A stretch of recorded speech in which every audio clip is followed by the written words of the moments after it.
పశ్చిమాసియాలో యుద్ధం మరింత ఉగ్రరూపం దాల్చింది. ఇరాన్ను కట్టడి చేసేందుకు అక్కడి మౌలిక సదుపాయాలపై అమెరికా, ఇజ్రాయెల్ దాడులకు దిగాయి. టెహ్రాన్, కరాజ్ నగరాలను కలిపే అతిపెద్ద వంతెనను ధ్వంసం చేశాయి. ఇకనైనా శాంతి ఒప్పందానికి అంగీకరించాలన్న ట్రంప్, లేకపోతే దాడులు మరింత తీవ్రమవుతాయని హెచ్చరించారు. అటు ట్రంప్ హెచ్చరికలను ఇరాన్ ఏమాత్రం పట్టించుకోవడం లేదు. ఇజ్రాయెల్ గల్ఫ్ దేశాల్లోని అమెరికా స్థావరాలపై దాడులను తీవ్రతరం చేసింది.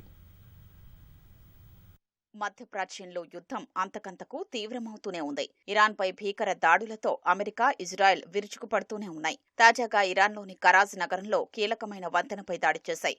టెహ్రాన్ను కరాజ్ నగరంతో కలిపే అతిపెద్ద హైవే వంతెన వైమానిక దాడిలో కుప్పకూలింది. ఈ దాడిలో 8 మంది మరణించగా 95 మంది గాయపడ్డారు.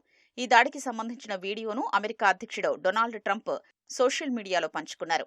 ఇరాన్ అంతా నాశనం కాకముందే శాంతి ఒప్పందానికి రావడానికి ఇది చివరి అవకాశమని సోషల్ మీడియాలో హెచ్చరించారు. మరోవైపు గత 24 గంటల్లో ఇరాన్లోని 50కి పైగా బాలిస్టిక్ మిస్సైల్ లక్ష్యాలపై ఇజ్రాయెల్ దాడులు చేసింది. టెహ్రాన్లోని లాంచ్ సైట్లు, నిల్వ కేంద్రాలపై 140కి పైగా బాంబులను ప్రయోగించింది.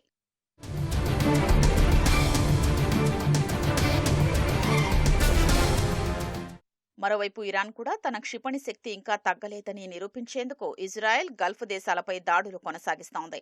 ఇరాన్ ముప్పు దాదాపుగా తొలగిపోయిందని ట్రంప్ ప్రకటించినప్పటికీ గురువారం ఇజ్రాయెల్, గల్ఫ్ దేశాలపై భారీగా క్షిపణుల్ని ప్రయోగించింది.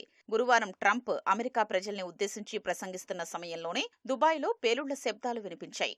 అమెరికా నౌకాదళం ఉన్న బహ్రెయిన్లో కూడా సైరన్లు మోగాయి.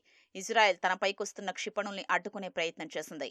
అమెరికా దాడుల వల్ల ఇరాన్ బలహీనపడిందని ట్రంప్ చేసిన వ్యాఖ్యల్ని ఇరాన్ లెఫ్టినెంట్ కల్నల్ ఇబ్రాహీం జుల్ఫాఘరీ తోసిపుచ్చారు. తమ వద్ద ఇంకా రహస్య ఆయుధ సంపత్తి, తయారీ కేంద్రాలు ఉన్నాయని ఆయన స్పష్టం చేశారు.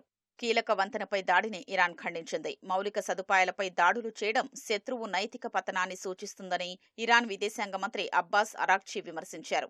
మరోవైపు ఇరాన్లోని ఆసుపత్రులు, ఫార్మా కంపెనీలు, 100 ఏళ్ల చరిత్ర కలిగిన పాస్చర్ సంస్థపై దాడులు జరగడాన్ని ఇరాన్ అధ్యక్షుడు మసౌద్ పెజెష్కియాన్ తీవ్రంగా ఖండించారు. ఇది మానవాళికి వ్యతిరేకంగా జరిగిన నేరంగా ఆయన అభివర్ణించారు.